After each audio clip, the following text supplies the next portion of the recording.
اچھا، اسلام نے یہ بھی دعویٰ کیا کہ صرف ایک ہی ہے، باقی سب باطل. اور پھر اسلام نے یہ بھی بتا دیا کہ اسلام کے نام پہ جو مختلف دکانیں چلیں گی ان میں بھی ایک ہی صحیح ہے. بہت مشکل ہے بات سمجھانا، بہت مشکل ہے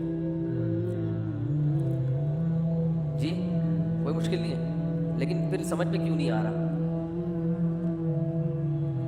یعنی پریکٹیکل لائف میں عملاً سمجھ میں نہیں آ رہا. عمل سے لگتا ہے کہ سمجھ میں آ نہیں رہا.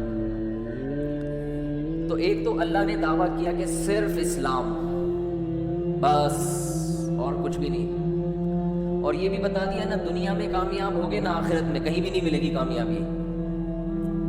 جس کو ہم کامیابی کہتے ہیں نا، آپ لوگ سمجھتے ہیں، لوگ سمجھتے ہیں، آپ لوگ کا تو میں نہیں کہہ سکتا، جو بھی سمجھتا ہے وہ کامیابی ہے نہیں. وہ تو پیسے کو اور صحت کو کامیابی سمجھ لیا ہے. تو یہ تو ہر ایک کو ویسے ہی نہیں ملتی. اس کا مطلب بہت سے انسان ناکام ہو کے رہیں گے، تو یہ تو ویسے ہی غلط ہو گیا نا. ارے مجھے ایک بات بتاؤ، اگر حقیقت میں کامیاب ہونا اور ناکام ہونا یہ آپ کے اختیار میں نہیں ہے، تو یہ پھر ایک قسم کا ظلم ہے اللہ کی طرف سے، کہ بعض لوگوں کو تو اس نے غریبی میں کامیاب بنا دیا حالانکہ وہ کامیابی کے لیے کچھ بھی نہیں کرتے، اور بعض لوگوں کو زبردستی اس نے ناکام بنا دیا حالانکہ ساری زندگی وہ کامیابی کی کوشش کرتے رہتے ہیں. کیونکہ کامیابی کی ڈیفینیشن دنیا داروں کی نظر میں کیا ہے؟ دولت، صحت اور عزت، یہی ہے نا. ابھی میں تمیز سے بات کر رہا تھا آرام آرام سے، پھر مجھے خود بخود میں تھوڑا سا میرا لہجہ سخت ہونے لگتا ہے، کیونکہ ایسا لگ رہا ہوتا ہے کہ کوئی رسپانس نہیں مل رہا. بھائی اسی کو بولتے ہیں نا، پیسہ ہو، صحت ہو اور شہرت، عزت، اس کو کیا کہتے ہیں بھائی سکسیس، کامیاب ہو گیا، سکسیسفل انسان ہے. ترقی یافتہ کنٹری کنہیں کہا جاتا ہے؟ جن کے پاس صحت بھی ہے، دولت بھی ہے اور عزت بھی ہے. ساری دنیا میں گھومتے ہیں وہ، ان کو اتنا اسٹرانگ پاسپورٹ ہے کہ ان کو ویزے کی ضرورت نہیں پڑتی. بہت سے کنٹریز میں جہاں جائیں گے چلو کوئی چلے جاؤ. ہم جہاں جائیں گے آئے کیوں آیا؟ کیا اپنے ملک میں سکون نہیں مل رہا تھا؟ کرونا پھیلانے آئے ہمارے ملک میں. 10 قسم کے پہلے تو ویزا ہی نہیں ملے گا. ابھی گرے لسٹ میں ڈالا ہوا ہے، اللہ کرے دوبارہ وائٹ میں آ جائے، ورنہ بلیک میں جانے کے خطرات ہیں. اللہ نہ کرے 2-4 دھماکے ہو گئے، اللہ نہ کرے گئے بلیک میں، تو کوئی عزت ہی نہیں ہے. کیا خیال ہے بھائی؟ اسی طرح لوگوں کی بھی حالت ہے. کچھ لوگ بیچارے کامیابی کی کوشش کرتے. اچھا، کامیابی کی جو ڈیفینیشن چل رہی ہے مارکیٹ میں اس کے حساب سے بات کر رہا ہوں میں. دنیا اس کو مانتی ہے، اس کو کیا کہتے ہیں؟ کامیابی. اچھا، اس کامیابی میں ایک بہت بڑا فالٹ ہے اگر اس کو ہم کامیابی کہتے ہیں. بڑا فالٹ یہ کہ انسان کے اپنے اختیار میں نہیں ہے. یہ دولت کی خواہش ہر ایک رکھتا ہے اور تقریباً کوشش بھی سبھی کرتے ہیں، ملتی ہر ایک کو بولو نہیں. بلکہ الٹا، بعض لوگوں نے دولت کی کوشش کبھی بھی نہیں کی ہوتی، پھر بھی ٹھیک ٹھاک پیسہ بولو نا مل جاتا ہے. ٹھیک ٹھاک پیسہ مل جاتا ہے ان کو. ابا سے مل گیا، وراثت میں مل گیا، ویسے ہی لاٹری لگ گئی، جوا جیت گئے، جوئے میں کوئی ان کے اپنا کوئی مہارت نہیں تھی، بس پانسا ادھر کو آ گیا. بہت سے محنت کرتے کرتے زیرو رزلٹ. اور بہت سے، اچھا موت تو ایسی چیز ہے نا بغیر اطلاع کے آ جاتی ہے. آپ کامیابی تک پہنچنے والے تھے، مر گئے، سب ختم. تو اگر کامیابی اس کو کہتے ہیں تو اس کا مطلب یہ ہوا کہ دنیا میں اندھیر چال چلائی ہوئی اللہ تعالیٰ نے، معاذ اللہ. جیسے کوئی گورنمنٹ ہو، اس نے کوئی اصول اور ضابطے نہیں بنائے کہ کس ملازم کی تنخواہ کتنی ہوگی، کس کی کم ہوگی، کس کی زیادہ ہوگی، کس کو بینیفٹس کم ملیں گے، کس کو زیادہ ملیں گے. بھیڑ چال ہے. پرچیاں ڈالی جاتی ہیں، جس کا نام پہلے آ گیا اس کی تنخواہ 1 کروڑ روپے ہوگی، جس کا نام دوسرے نمبر پہ آیا اس کی 50 لاکھ ہوگی، جس کا نام تیسرے نمبر پہ آیا اس کی 20 لاکھ ہوگی. یہ حساب چلے گا تو اس گورنمنٹ کو لوگ گالیاں دیں گے کہ نہیں دیں گے؟ ابے کوئی کرائٹیریا نہیں ہے, کوئی معیار ہی نہیں ہے بھائی, دبل میں چل رہا ہے حساب کتاب, تبھی تو دے بھی رہے گالیاں لوگ, کیونکہ چل ایسے ہی رہا ہے, کوئی معیار ہی نہیں ہے. تو اگر یہ سب کچھ اتفاق سے ہو رہا ہے, کچھ لوگ صحت کا بالکل بھی خیال نہیں رکھتے, پھر بھی ہٹو بچوں, صحت دیکھو آپ ان کی. ایک صاحب نے بتایا میرے نانا گٹکا بھی کھاتے ہیں, پان بھی کھاتے ہیں, سگریٹ بھی پیتے ہیں, اور کوئی پرہیز کبھی دیکھا نہیں. 80 سال کے رکشے میں خود سفر کر کے جاتے ہیں. آپ کو پتہ ہے رکشے کے لیے, رکشے میں بیٹھنے کے لیے ایتھلیٹ ہونا ضروری ہے. سڑک کراچی کی ہو اور سواری رکشہ ہو, یہ نارمل آدمی جس کی اسٹیل کی ریڑھ کی ہڈی نہ ہو, راڈ ڈلے ہوئے اس میں, وہ تو سفر کر سکتا ہے. ایک نارمل آدمی کراچی کی سڑک میں, رکشہ بھی کراچی کا اور ڈرائیور بھی کراچی کا, وہ سفر بولو نہیں کر سکتا. کرے گا تو پھر ایک ہی دفعہ میں کرے گا. تو اللہ تعالیٰ کا جو نظام ہے, اگر یہ کامیابی جس کو ہم کامیابی کہہ رہے ہیں یہی کامیابی ہے, کامیابی کی ڈیفینیشن یہی ہے, تو میرے بھائی دنیا میں معاذ اللہ نقل کفر نہ باشد, اللہ کی حکومت سے زیادہ کرپٹ حکومت کوئی نہیں ہے پھر, معاذ اللہ. پھر جتنی اندھیر چال اور اندھیر نگری اللہ کے ہاں ہے معاذ اللہ, اتنی پھر دنیا میں کسی کے ہاں بولتے کیوں نہیں بھائی, نہیں ہے, پھر تو ہے ہی نہیں, سسٹم ہی نہیں ہے کوئی. لوگ خوبصورتی کو سمجھتے ہیں کہ کامیابی ہے, تو یہ اپنے اختیار پہ نہیں ہے, یہ تو اللہ نے جس کو جیسا بنا دیا. کچھ لوگ فیئر اینڈ لولی گھسا کے تھک گئے, رنگ گورا ہونے کا نام نہیں لیتا, اور کچھ پیدائشی گورے, ان کا نام گورے پڑ جاتا ہے, مسٹر براؤن, مسٹر بھورا, اس طرح کے لوگوں نے بھی پیارے سے نام رکھے ہوئے ہوتے ہیں. کچھ سانولے ہوتے ہیں, کچھ چھوٹے قد کے ہوتے ہیں, وہ قد بڑھانے کے لیے سارا دن بھی لٹکے رہیں, آدھا انچ بھی قد نہیں بڑھتا. یہ تو نفسیاتی ہوتا ہے کہ یوں لٹکوں گا تو قد بڑھ جائے گا, ایسی کوئی کہانی بولو نہیں. میں لطیفہ سناتا رہتا ہوں. ایک آدمی نے چھوٹے قد کی خاتون سے شادی کی, بچے اتنے سے, اب یہ ننیال پہ چلے گیا بچے, ابھی بیچارہ جلتا رہتا تھا ان بچوں کو دیکھ کے, یار یہ کیا ہے. تو ایک دن اس کی بیوی جو تھی وہ ان بچوں کو کھانا کھلا رہی تھی, کہہ رہی تھی کھانا کھاؤ بڑے ہو جاؤ گے. تو یہ چل کے کہتا ہے یہ بڑے نہیں ہوں گے, یہ بڑے نہیں ہوں گے, یہ اتنے کے یہ اور چھوٹے ہو جائیں گے. کہتا ہے ان کے ساتھ کے پودے لایا تھا وہ بڑے ہو گئے, یہ اتنے کے اتنے. تو آپ بتاؤ چھوٹے قد کو کھلاؤ گے تو کیا بڑا ہو جائے گا, وہ نہیں ہوگا. بڑے قد کو بھوکا رکھو گے تو چھوٹا نہیں ہوگا. یہ سب گاڈ گفٹڈ ہوتی ہیں چیزیں, قد, ہائٹ. آپ مائیں جو بچوں کے بارے میں بہت زیادہ فکر مند ہوتی نا, کھا نہیں رہا بڑا نہیں ہوگا, بھائی بھوکا بھی رکھو گے بڑا پھر بھی ہوگا. یہ چیزیں جین میں شامل ہوتی ہیں. کتنا قد ہوگا اس کا, بال گھنے ہوں گے یا سر پہ ایئرپورٹ کب بنے گا, کس عمر میں ایئرپورٹ بنے گا, کس عمر میں بال سفید ہوں گے, یہ سب بال سلکی ہوں گے, کرو ہوں گے بھی کہ نہیں ہوں گے. ان میں زیادہ تر کا تعلق آپ کی نیچر سے, یہ قدرت نے پہلے سے یہ سب کیلکولیشن کر دی ہوتی ہے. اس میں تھوڑا بہت فرق آتا ہے, زیادہ نہیں آتا. سمجھتے ہو گے نہیں سمجھتے ہو, زیادہ کے چکر میں پڑو گے تھوڑے سے بھی جاؤ گے. تھوڑا فرق تو آتا ہے اس میں, لیکن بہت زیادہ کوئی فرق نہیں آتا قد میں. اور یہ جب بال گھنے, کتنے لوگ ہیں کوئی ان کے غذا میں نہ زنک شامل ہے نہ کوئی ایسے منرل شامل ہوتے ہیں, پھر بال آپ ان کے دیکھو خاندانی ایسے لہراتے ہوئے سلکی گھنے بال ہوتے ہیں, اور کچھ صبح و شام پیٹرول سے مالش کر رہے ہوتے ہیں سر میں, لیکن بال نکلنے کا نام نہیں لیتے. اور یہ فیس بک نے اور واٹس ایپ نے تو جو رہے سہے بال تھے لوگوں کے وہ بھی ختم کر دی. فیس بک میں جو ڈرامے بازی ہو رہی ہے, یہ لگاؤ تو یوں ہو جائے گا, یہ لگاؤ تو یوں ہو جائے گا. بس ایک چھوٹا باقی ٹاپک پر آتا ہوں. میں نے ابھی فیس بک سے زندگی میں پہلی دفعہ کوئی چیز منگوائی, پہلی یا دوسری دفعہ. میں سفر میں تھا تو مسجد کے خادم کو بول دیا بھائی یہ فیس بک پہ ہم نے ایک چیز کا آرڈر کیا ہے, وہ لے لو اور ان کو پیمنٹ کر دو. پیمنٹ کر دی, یہ چیز لے لی. میں ایک ہفتے بعد سفر سے واپس آیا اور ڈبہ سنبھال کے رکھا ہوا, پیکنگ بھی نہیں کھولی مسجد کے خادم نے کہ بھائی امانت ہے مفتی صاحب کی. جب کھولا تو صرف ڈبہ تھا, اس کے اندر کچھ بھی.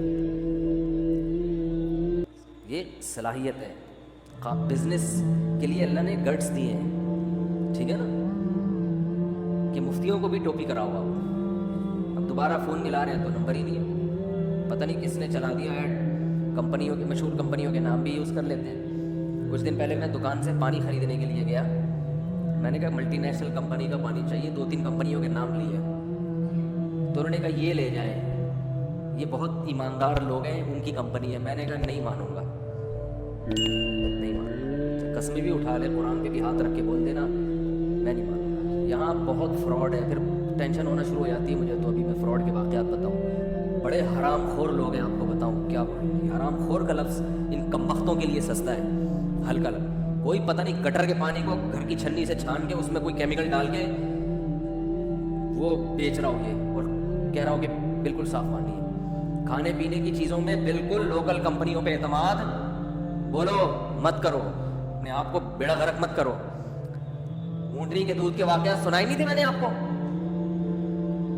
کتنی دفعہ سنا چکا ہوں, نئے نئے لوگ بھی آتے ہیں. اونٹنی کا خالص دودھ پینے کے لیے بڑے فائدے. اونٹنی کا دودھ تو سنت بھی ہے, پیغمبروں نے پیا ہے, بہت جگر کے لیے بہت اچھا ہوتا ہے. تو ہم نے کہا چلو یار خالص چیزوں کا ہم کو ویسے ہی شوق ہے. راستے میں کہیں اونٹنی والے کھڑے ہوتے ہیں, آپ کو پتہ ہے. اب تو میں گزرتے ہوئے لوگوں سے بتا رہا ہوتا ہوں ابے فراڈی ہے, نکلو نکلو یہاں سے, الو بنا رہے ہیں. کئی بار دھوکا ہوا ہے. تو وہ کیا کیا, جلدی سے بس واقعہ سنا کے اصل ٹاپک پہ آ رہا ہوں میں. اب یہ واقعات طرز آ جاتے ہیں درمیان میں تو اچھا ہوتا ہے.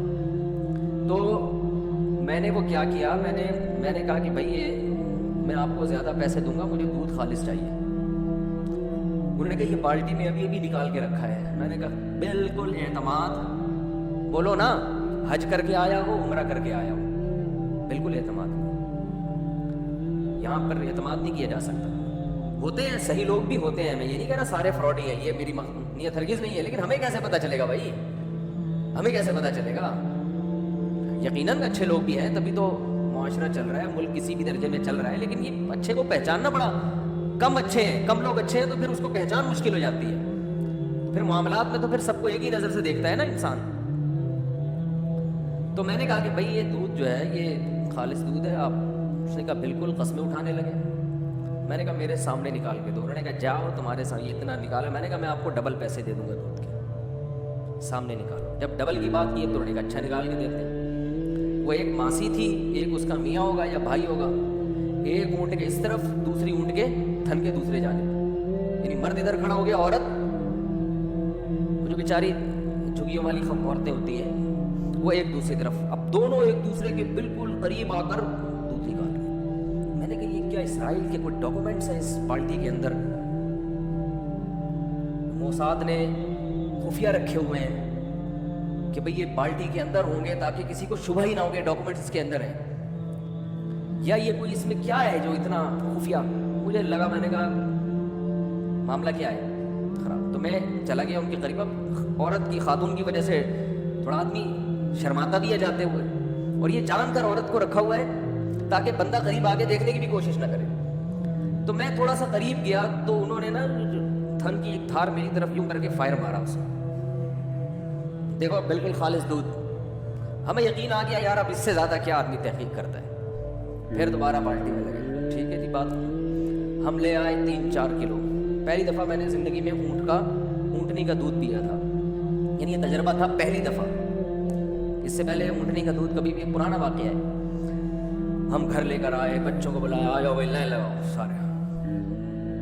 ہم بھی بتا سکیں گے بھائی اونٹنی کا دودھ ہم سب نے, بچے تو شو مارتے ہیں تم نے پیا ہے, بچوں کی عادت تم نے نہیں پیا, ہم نے تو پیا ہے. بچوں کا اسی سے بڑا خون بڑھتا ہے. کوئی بھی نیا کام ہو نا بچے شو مارتے ہیں. سب کو پلایا, خود بھی پیٹ بھر بھر کے پیا. اگلے دن اچھا بالکل پتلا, ذائقہ ہی نہیں, جیسے پانی پی رہے. میں نے کہا یار یہ تو اس سے اچھا تو بکری کا دودھ ہوتا ہے, تو بالکل پانی. اگلے دن میں مدرسے گیا, میں نے شو ماری, میں نے کہا اتنا دودھ, میں تو 3 گلاس پی گیا. انہوں نے کہا بھائی اونٹنی کا دودھ جس نے نہ پیا ہو 3 گلاس پی کے اس کا پیٹ برداشت نہیں کر سکتا.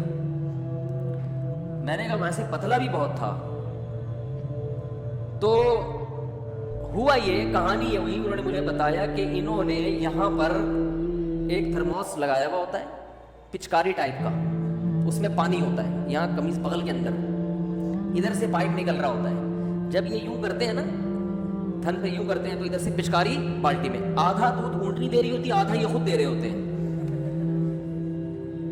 اور اسی وجہ سے یہ اتنے جھک کے نکال رہے ہوتے ہیں کہ آپ کو وہم بھی نہ ہو. انہوں نے کہا ایسا نہیں ہوتا, ایک گلاس دودھ جس آدمی نے نہ پیا اس کا پیٹ پہلی دفعہ میں برداشت نہیں کر پاتا. ہم نے دوبارہ اگلے دن چھاپا مارا, ان کو سلاماتیں سنائی, انہوں نے کہا ایسا ہی ہوتا ہے. پھر میں نے نہیں پیا. پھر کچھ دن پہلے میرا جانا ہوا, پھر میں نے کہا خالص میرے سامنے نکال کے لاؤ, اللہ کا واسطہ آپ کو میں ڈبل پیسے دوں گا. انہوں نے کہا اچھا. بالٹی لے کر گئے, میں نے کہا پہلے بالٹی دکھاؤ. خالی بالٹی مگا یوں الٹ کے دکھایا انہوں نے. پھر اتنا لمبا چکر کاٹ کے جا رہے ہیں, درمیان میں 2-3 جھگی آئی, انہوں نے کہا وہاں سے گھومتے گھومتے پانی ملا دیا. وہ ایسے ملایا کہ وہ جھگی کے پیچھے سے گزرتے ہوئے انہوں نے پہلے سے بالٹی رکھی ہوئی ہے. اچھا, اونٹ کو نالے کے پیچھے کھڑا کیا ہوا ہے تاکہ بہانہ ہو کہ نالا ٹاپ کے نہیں جا سکتے, تھوڑا ہمیں یو ٹرن لینا پڑتا ہے. یہ پہلے سے پلاننگ ہے. تو وہ کیا ہوا ہے کہ درمیان میں ہاتھ صاف کر کے بالٹی چینج کی ہے, اس میں پہلے سے پانی موجود تھا, اور پھر جناب دودھ نکالا ہے. خیر پھر خالص بھی ہمیں پینا نصیب ہو گیا, لیکن میں بتا رہا ہوں کہ یہ ہے, اور یہ جھگیوں والوں کی بات نہیں ہے, یہ اوپر سطح پہ بھی معاملہ, بولو بھائی ایسے ہی چل رہا ہے. سمجھتے ہو کہ نہیں سمجھتے؟ میں جھگیوں والوں کی برائی نہیں کر رہا, ان میں تو پھر بھی کچھ ایماندار ہوتے ہیں, اوپر سطح پہ تو معاملہ بہت ہی بگڑا ہوا ہے. تو خیر کہاں سے کہاں بات چلی گئی, میں یہ عرض کر رہا تھا کہ اگر کامیابی اور ناکامی کی یہ ڈیفینیشن ہے, صحت, عزت, دولت, شہرت, یہ کامیابی ہے جس کے پیچھے ہر آدمی بھاگ رہا ہے, تو بھائی یہ تو بہت سے محنت کرنے والوں کو نہیں ملتی, اور بہت سوں کو غریبی میں مل جاتی, اور بہت سے غلط محنت کرنے والوں کو مل جاتی ہے. جو دنیا میں فساد بچھا رہے ہوتے ہیں ان کو کامیابی مل جاتی ہے بعض دفعہ. تو اس کا مطلب کامیابی کی یہ اگر ڈیفینیشن ہے تو یہ الزام کس پہ ہوگا؟ اللہ پہ, کہ اس کا نظام سے معاذ اللہ نقل کفر بدتر سسٹم دنیا میں کوئی ہے ہی نہیں. اور اگر اللہ صحیح ہے تو اس کا مطلب کامیابی کی یہ ڈیفینیشن غلط ہے, یہ کامیابی ہے ہی نہیں, یہ کامیابی کا دھوکہ ہے, یہ کامیابی نہیں ہے. میں سمجھا پا رہا ہوں اپنی بات ہے بھائی؟ یہ ہے نہیں کامیابی. تو کامیابی کیا ہے؟ قرآن کہہ رہا ہے بار بار, وَمَن يَبْتَغِ غَيْرَ الْإِسْلَامِ دِينًا, جو اسلام کے علاوہ کسی اور لا کو فالو کرے گا وہ کامیاب نہیں ہوگا. تو اللہ نے بتایا میں نے جو اسلام ایک مذہب دیا ہے اس کو فالو کرنا کامیابی ہے. عجیب بات ہے, یہ کون سی کامیابی ہوئی؟ اس کو فالو کرنا کیا ہے؟ بولو نا یار, کیا ہو گیا؟ یہ کہاں سے کامیابی ہو گئی؟ یہ تو کسی کتاب میں نہیں لکھا. ڈکشنری میں سکسیس کی تعریف آپ اٹھا کے دیکھیں, انگلش میں دیکھیں گے تو اس میں لکھا ہوگا کہ یہ چیزیں, اپنے مقصد پہ کامیاب ہو جانا. کوئی بھی آپ مقصد بناتے ہیں اس کو گول تک پہنچ جانا, اس کو کیا کہتے ہیں؟ کامیابی. اردو میں آپ کامیابی کا لفظ دیکھیں گے, یہاں بھی کچھ ایسا نہیں لکھا ہوا ہوگا. پنجابی میں کامیابی کا مطلب دیکھیں گے, ایسی کوئی ڈیفینیشن بولتے کیوں نہیں ہے. تو یہ کہاں سے نکالی اسلام نے بھائی؟ اصل میں جو کامیابی کی ڈیفینیشن ہے نا, اپنے گول تک پہنچنا, اپنے مقصد تک بولو پہنچنا, ساری دنیا اس پر متفق ہے کہ کامیابی اسی کو کہتے ہیں. کیونکہ آپ کا گول دولت, شہرت اور عزت ہے, اس لیے اس گول تک کو حاصل کر لینے کو دنیا کیا کہتی ہے؟ کامیابی. اگر کسی کا ان کے علاوہ کوئی اور مقصد ہو تو اس گول تک پہنچنے کو کیا کہیں گے ہم؟ کامیابی کہیں گے, اس کے لیے کامیابی کہیں گے. مثلاً ایک آدمی چاہتا ہے کہ میں حج کر لوں اور وہ کر لے حج, تو ہم کہتے ہیں یہ اپنے مقصد میں کامیاب ہو گیا. کیا خیال ہے؟ ایک آدمی چاہتا ہے کہ کر لی اس نے, اب ہم کہیں گے اپنے مقصد میں کیا ہو گیا؟ صحیح ہے نا, اس ٹاپک پر بات زیادہ نہیں کروں گا میں, کامیاب ہو گیا وہ. کیا خیال ہے؟ ایک آدمی چاہتا ہے کہ جی میرے سر پہ بال نکل آئے, نکل گئے, تو کیا ہو گیا بھائی؟ اس مقصد میں کامیاب ہو گیا نا. تو اس سے پتہ چلتا ہے کہ جس لغت میں بھی, جس ڈکشنری میں بھی کامیابی کو جو ڈیفائن کیا گیا ہے وہ اصل میں عزت, دولت اور شہرت نہیں ہے. وہ تو اس لیے ہے کہ لوگوں کا مقصد ہی یہ ہوتا ہے. ہر آدمی چاہتا ہے عزت, ہر آدمی چاہتا ہے دولت, ہر آدمی چاہتا ہے صحت. یہ 3 چیزیں ہر شخص کی خواہش ہیں.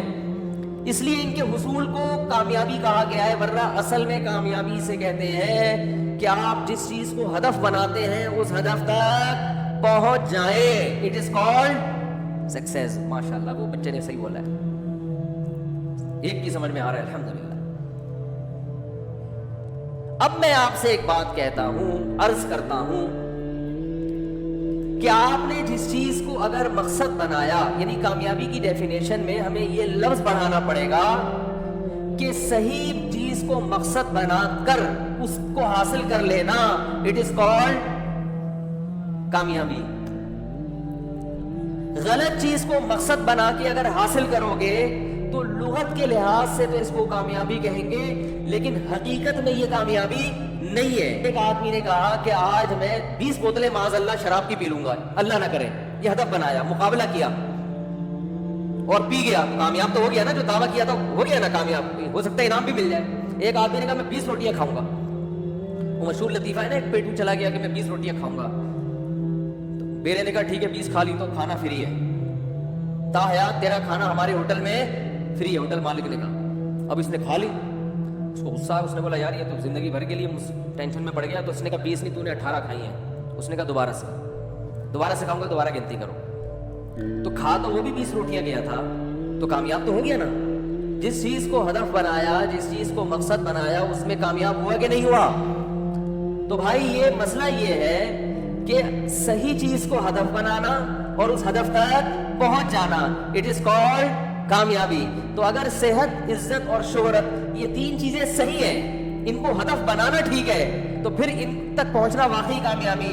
اور اگر ان کو ہدف بنانا بذات خود ٹھیک ہی نہیں ہے تو پھر ان تک پہنچنا ایسے ہی کامیابی ہوگا جیسے کوئی آدمی کہتا ہے آج میں 2 کلو چرس پی کے دکھاؤں گا، کسی میں ہمت ہے تو وہ بھی پی کے دکھائے، تو وہ بھی کامیاب ہو جائے گا اپنے ہدف میں.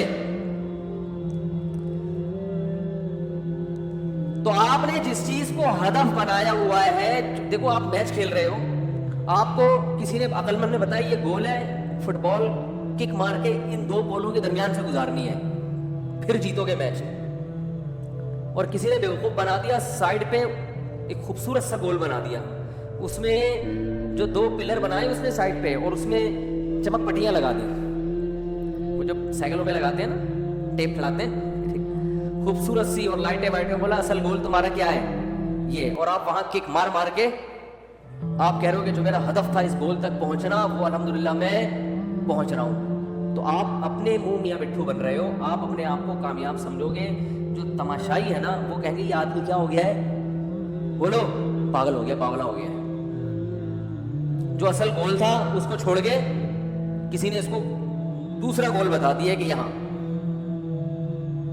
ہمارے حضرت مفتی رشید احمد صاحب رحمہ اللہ کے دور میں کچھ طلبہ آئے مفتی بننے کے لیے، دینی مدرسوں سے فارغ تھے، تو حضرت نے ان کو پڑھانا شروع کیا.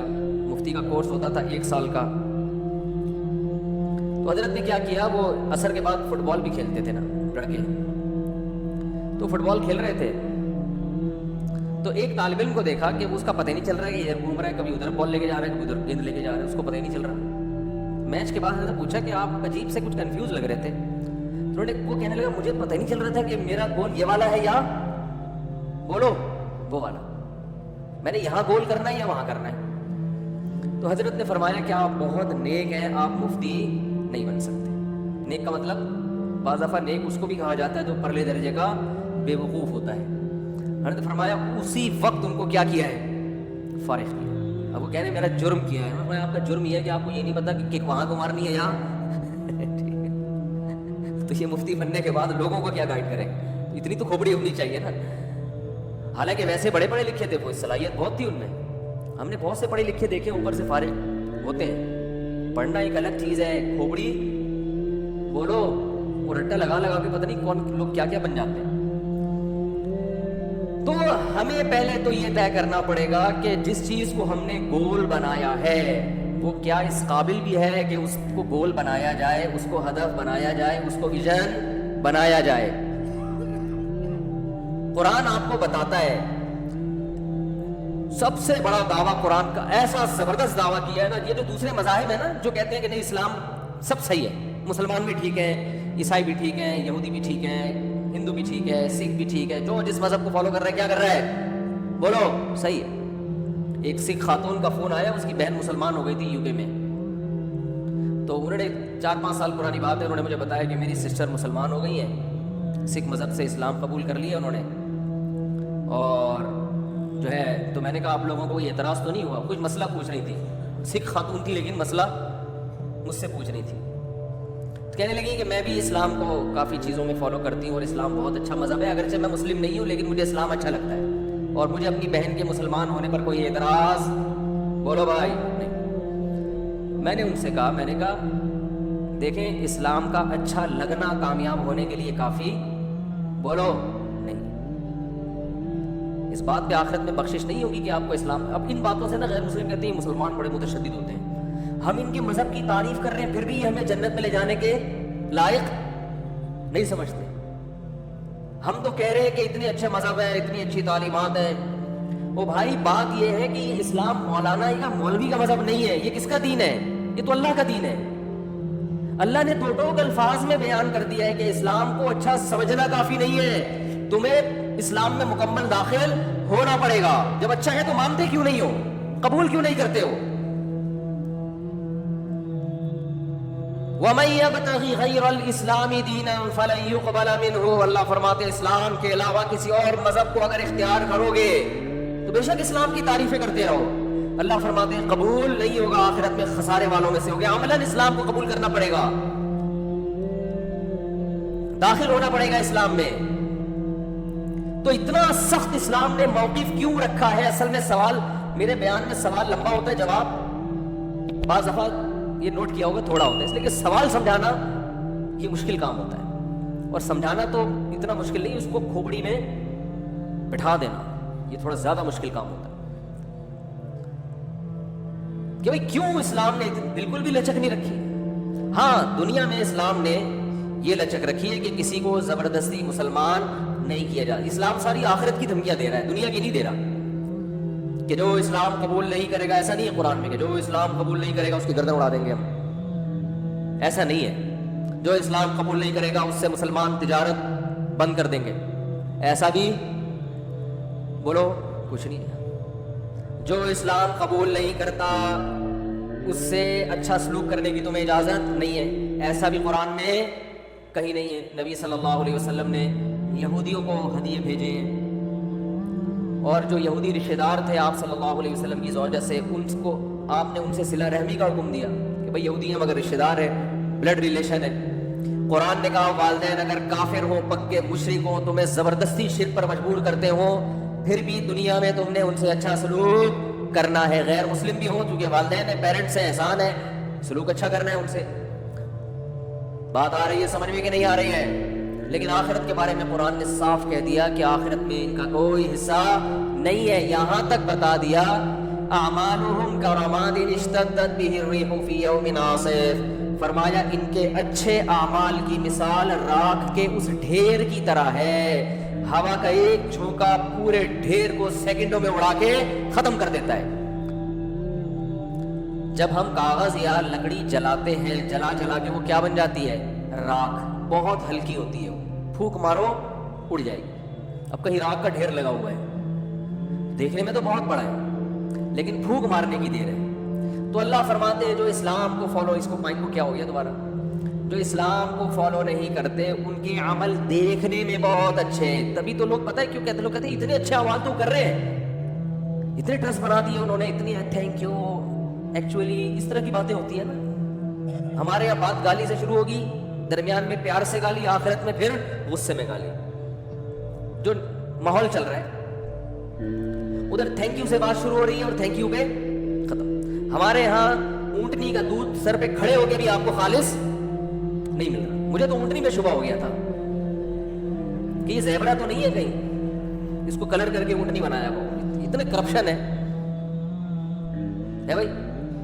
تو ہمارے ہاں کیا کچھ ہو رہا ہے. اور اچھا ہمارے ایک اور چیز بڑی زبردست ہو رہی ہے جو بھی ہوگی, یہ ایک نئی, ایک ہمارے ایک مستقل ٹینشن ہے پڑھے لکھے لوگوں کے لیے. ایک ڈاکٹر صاحب سے میری بات ہے, ڈاکٹر خرم, آپ جانتے بھی ہیں, نام بھی کئی دفعہ لے چکا ہوں, ان کا انٹرویو لیا. بہت بڑے ڈاکٹر ہیں, لندن میں جو سرکاری ٹیلی ویژن پہ ان کے انٹرویوز آتے ہیں. ہیں پاکستانی لیکن حکومت لندن کتنا پروٹوکول دیتی ہے. سمجھ رہے ہو کہ نہیں سمجھ رہے؟ سارے اچھے اچھے لوگ جو ہے نا ہمارے کہاں چلے جاتے ہیں. سارے تو نہیں، اس لیے کہ یہاں بھی بہت سے اچھے ڈاکٹر بولیں گے آپ نے ہم کو سب کو لپیٹ دیا، لیکن بہت سے اچھے لوگ وہاں چلے جاتے ہیں. ان کے علماء سے تعلقات بھی ہیں. میں ان کا نام اس لیے لے رہا ہوں کہ لوگ کہتے ہیں کہ مفتی صاحب کو جو ہے نا الو بنا رہی ہے حکومت، الو بنا رہی ہے، ایجنسیاں الو بنا رہی ہیں کورونا کے بارے میں، اور فلاں الو بنا رہا ہے اور ان کو پتہ ہی نہیں دنیا میں ہو کیا رہا ہے. کوئی کہتا ہے یہ ایجنٹ ہے، کوئی کہہ رہے ایجنسی نے ان کو یہ ٹاسک دیا ہوا ہے کہ کورونا کے بارے میں پینک پھیلاؤ. کورونا ایجنسی کا ہیڈک بولو ہے ہی نہیں.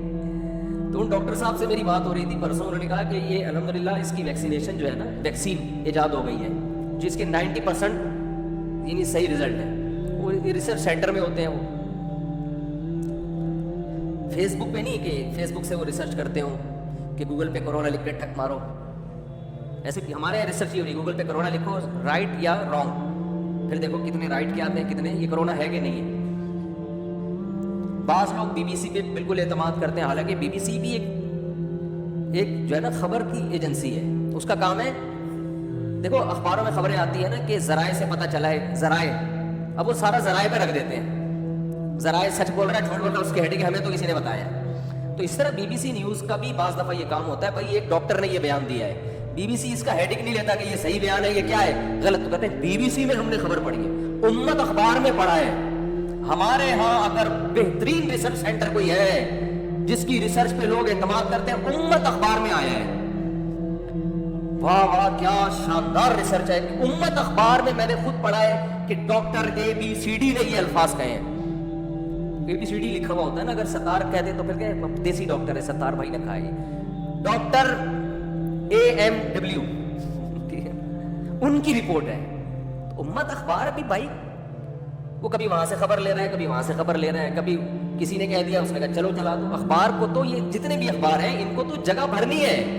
یہ کالم خالی چھوڑی چھوڑیں گے کہ یار آج کوئی صحیح خبر مل نہیں رہی تو چلو یہ والا کالم کیا کرو یہ خالی چھوڑ دو. کچھ نہ کچھ ٹھوسنا ہے اس کے اندر. آج اخبار خبر دے گا یہ حقیقت ہے، کل خبر دے گا کہ حقیقت نہیں ہے. فیس بک پہ بھی ایسے ہی ہے، یوٹیوب پہ بھی ایسے ہی ہے. کچھ چینل ہیں جن کو روزانہ کچھ نہ کچھ ڈالنا ہے، تو آج وہ یہ ڈالیں گے یہ بالکل کورونا پھیلا ہوا ہے، کل ڈالیں گے کہ یہ ڈرامہ ہے، تو وہ چلے گا. تحقیق ہمیشہ تحقیق کے اہل سے کی جاتی ہے، یاد رکھو. جو تحقیق کے کیا ہے بولتے کیوں نہیں اہل ہے. آپ جب ٹیسٹ کراتے ہو ڈاکٹر کو دکھاتے ہو نا یا میکینک کو دکھاتے ہو. آپ نے بلڈ ٹیسٹ کروایا، کولیسٹرول لپڈ پروفائل کا ٹیسٹ کروا دیا آپ نے. اب آپ جا رہے ہو میکینک کے پاس آغا خان لیبارٹری سے ٹیسٹ کروایا آپ نے. اب آپ اپنے جو بہترین میکینک، جو بہترین آپ کا میکینک ہے، کبھی اس نے دھوکہ نہیں دیا، اس کے پاس گئے یار یہ ذرا بتا یار انجن آئل کا تو تجھے پتہ چلتا ہے، تو ذرا میرے اندر جو کولیسٹرول نام کا آئل ہے وہ بھی تو ایک آئل ہی ہے نا ایک ٹائپ، یہ بتا یار یہ صحیح ہے کہ نہیں. تو بھائی ماتم کرنے کا دل کرے گا کہ نہیں کرے گا. مجھے لوگ کہہ رہے ہوتے ہیں وہ حضرت اتنے بڑے مفتی ہیں، بزرگ ہیں، اور واقعی وہ ہمارے لیے قابل احترام ہے، انہوں نے فرمایا کرونا کے بارے میں. میں نے کہا بھائی معاف کر دو اللہ کا واسطہ، وہ حضرت کی ہم خاک کے برابر بھی نہیں ہیں، لیکن یہ کرونا یہودی سازش ہے یا نہیں ہے اس میں حضرت جی کی رائے کا اعتبار نہیں ہے، اس میں ڈاکٹروں کی رائے کا اعتبار ہے. ڈاکٹر اگر طلاق کا مسئلہ بتائے میں مانوں گا، لیکن ڈاکٹر خرم صاحب نے یہ طلاق کا مسئلہ بتایا ہے، یہ بالکل صحیح ہوگا کیونکہ لندن کے ریسرچ سینٹر میں بیٹھے ہوئے ہیں. تو آپ ہنسو گے نا میرے اوپر، میں بولوں گا یار بیٹی کو اتنا وراثت میں حصہ ملے گا، میری رائے تو تھی اتنا نہیں ملے گا. لیکن چونکہ ڈاکٹر خرم صاحب لندن میں بیٹھ کے کہہ رہے ہیں کہ بیٹی کا وراثت میں اتنا حصہ ہے، لندن جیسے ملک کے ریسرچ سینٹر میں ایک آدمی بیٹھ کر بیٹی کی وراثت کا حصہ غلط بتائے، یہ نہیں ہو سکتا. لہٰذا ڈاکٹر خرم صاحب نے جو کہا ہے نا کہ بیوی کو 8واں نہیں بلکہ 16واں حصہ ملے گا یا 50% ملے گی، بالکل صحیح کہا ہے. تو آپ ہنسے گے نا، ابے لندن کے ریسرچ سینٹر میں یہ بیوی اور بیٹی کے حصے تھوڑی بٹ رہے ہوتے ہیں. ٹھیک ہے، یہ تو علماء کا شعبہ ہے نا. ہماری قوم کا جو خدا کی قسم بہت بڑا فالٹ ہے، جو جس چیز کا اہل نہیں ہے وہ کام اس کے حوالے کیا ہوا ہے.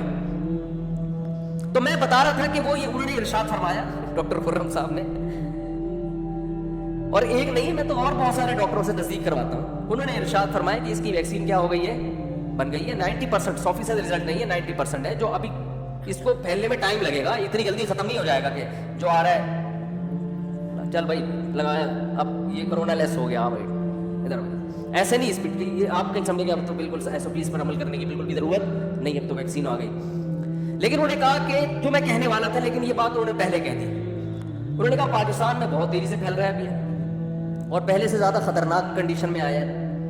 لیکن انہوں نے کہا پاکستانیوں کے لیے سب سے, حالانکہ وہ دیندار ہے ماشاءاللہ, پاکستانیوں کے لیے سب سے بڑا مسئلہ یہ ہوگا کہ دنیا خوشیاں منا رہی ہے ویکسین ایجاد ہونے پر, پاکستان میں اس ویکسین کو پھیلانا دنیا کا سب سے مشکل ترین کام, کیونکہ اب یہ خبریں آئیں گی اس ویکسین میں اسرائیل نے ایک چپ لگا دی ہے اور یہ انجیکشن آپ کی باڈی میں جاتے ہی آپ کا سارا ڈیٹا موساد کے پاس چلا جائے گا. اور امریکہ کے انتہائی ایک ٹی وی ہے بڑا, بہت بڑا پھینکو ہے, چینل ہے یوٹیوب پہ, میں نام تو نہیں کسی کا بھی لیتا, بہت بڑا کیا ہے بولو, اس کا کام ہے ہر چیز کس کے کھاتے میں ڈالنا, یہودی کے. تو اب یہ جو ویکسین ہے اس میں ایک ایسے کیمیکل شامل کر دیے گئے ہیں کہ یہ باڈی میں انجیکٹ ہوتے ہی آپ کا سارا ڈیٹا کہاں ٹرانسفر ہو جائے گا, بولو نا, وہاں چلا جائے گا. یا یہ تو ان کی رائے تھی, میری چونکہ میں تو یہاں کا تجربہ کار ہوں, اس میں ایسے جراثیم ہیں جو آپ میں اولاد کے جراثیم کیا کر دیں گے, ختم, بچے پیدا نہیں ہوں گے آپ کے. فیملی پلاننگ, حالانکہ میں سب سے زیادہ فیملی پلاننگ کے خلاف ہوں, لیکن بھائی فیملی پلاننگ کو اتنی اللہ نے اتنی طاقت نہیں دی ہے کہ ٹھیک ہے ٹھوک ٹھوک کے پوری قوم کی نسل کیا کر دے, اتنا نہیں ہوتا. تو اس میں جو ہے اولاد کے جنموں میں کیا ہو جائیں گے, ختم. پانچ پن اور کمزوریاں مختلف قسم کی, وہ جو لیول لگے ہوئے ہوتے ہیں نا, یہ اب یہاں ایک نئی بحث یہاں پر شروع ہونے والی ہے, یہ ابھی سے پیش گوئی میں نے کر دی ہے. پھر اس میں پھر بیچارے ہمارے بعض علماء بھی سیدھے ہوتے ہیں. پھر اس میں دیکھو جیسے ہمارے یہاں مکھنچو ہول سیل کے حساب سے ہیں, تو گوروں میں بھی ہوتے ہول سیل کے حساب سے نہیں, لیکن ہوتے بہرحال ہیں. تو گورے بھی ایسا کرتے ہیں, وہ کوئی دودھ کے دھلرے تھوڑی ہیں, ان میں بھی کوئی اٹھے گا وہ جو ڈاکٹروں کا آلہ ہوتا ہے لگا کے بیٹھ جائے گا, اور کوئی بہت بڑی چیز مارکیٹ میں لا کے پھینک کے یوٹیوب چینل پہ 50-50 دیکھا ہوگا آپ لوگوں نے بچپن میں, اس میں ایک خبر نامہ آیا کرتا تھا, تو وہ ایک آدمی خبریں پڑھ رہا ہے ویسٹ کوٹ پہن کے, دوسرا اینکر آتا ہے اس سے ویسٹ کوٹ چھین رہا ہے, کہہ رہا ہے ٹائم ختم ہو گیا میری باری ہے. وہ ایک ویسٹ کوٹ استعمال ہو رہا ہے جو چینل ہے نا ہر آدمی کو, اور نیچے دکھایا نیچے کچھ بھی نہیں پہنا ہوا. یعنی یہ میسج دیا ہے کہ یہ جو کیمرے کے سامنے آنے والے لوگ ہیں بس یہ اتنا ہی گیٹ اپ بناتے ہیں جو کیمرے کے لیے ضروری ہے. تو اوپر سے کیا ہے بہترین ڈریس, نیچے والے دھوتی بنیان, دھوتی ہو چڈی ہو, اس سے کوئی غرض نہیں ہے. تو میرے بھائی لوگ مجھے کہتے ہیں وہ ڈاکٹر فلاں ہے, امریکہ کا ڈاکٹر ہے, UK کا ڈاکٹر ہے, اس کا ہم نے خود بیان یوٹیوب پہ پڑھا ہے, اس کی ریسرچ ہے.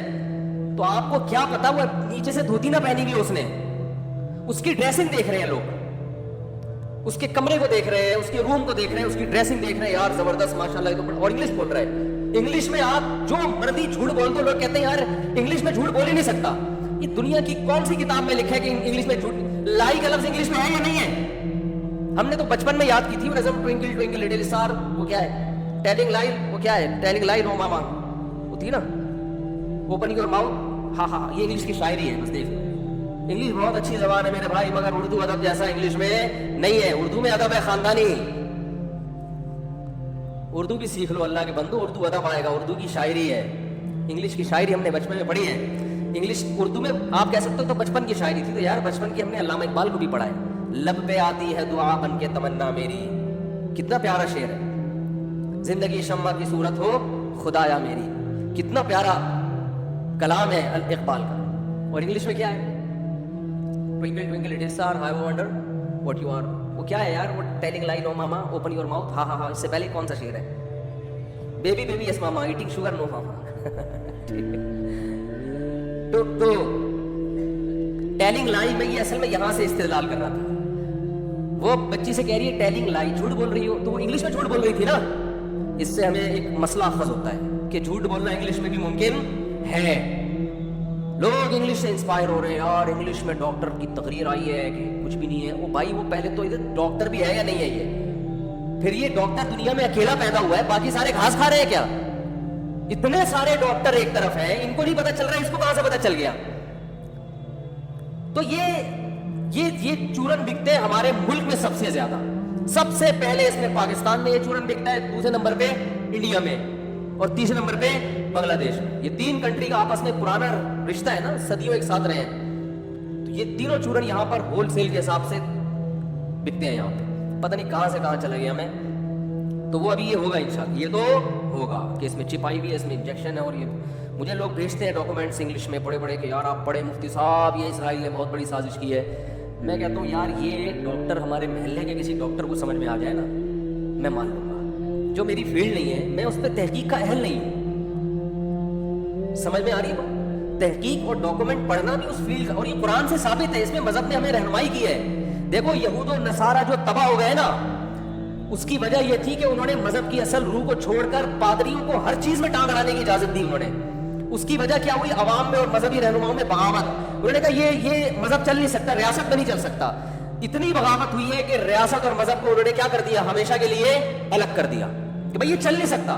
وہی کام ہمارے دینی لوگ, سب نہیں بہت سے دینی لوگ کر رہے ہیں کہ ایسی چیزوں میں مذہب کو سائنس کے مقابلے میں لا کے کھڑا کر رہے ہیں جہاں مذہب اور سائنس کا ٹکراؤ ہے نہیں, بلکہ مذہب اس میں سائنسدانوں کی حمایت کر رہا ہے. دیکھو قرآن کی کتنی واضح آیت ہے, یا ایھا الذین آمنوا اطیعوا اللہ واطیعوا الرسول واولی الامر منکم, اے ایمان والو اللہ رسول کی اور اولو الامر کی اطاعت کرو, معاملے کے اہل کی اطاعت کرو. معاملے کے یعنی جو بھی اللہ یہ بھی تو کہہ سکتے تھے حکمرانوں کی اطاعت کرو, یہ بھی کہہ سکتے تھے علماء کی اطاعت کرو, یہ بھی کہہ سکتے تھے اپنے باپ دادا کی اطاعت کرو. اللہ رسول کے بعد اللہ نے کیا فرمایا؟ اولو الامر. یہ بڑا مفہوم یعنی وسیع مفہوم ہے. جو بھی جس معاملے کا اہل ہے اس معاملے میں اس کو فالو کرنا پڑے گا. شریعت کی بات ہے تو کس کو فالو کرو گے؟ علماء کو. آرڈر کی بات ہے جس کا انتظام سے تعلق ہے, مینجمنٹ سے تعلق ہے, تو کس کو فالو کرو گے؟ حکمرانوں کو. نہیں آ رہی بات میرا خیال ہے. مینجمنٹ سے جن احکامات کا تعلق ہوتا ہے اس میں کس کو فالو کرو گے؟ حکمرانوں کو. میڈیکل سائنس میں کس کو فالو کرو گے؟ ڈاکٹروں کو فالو کرو گے نا.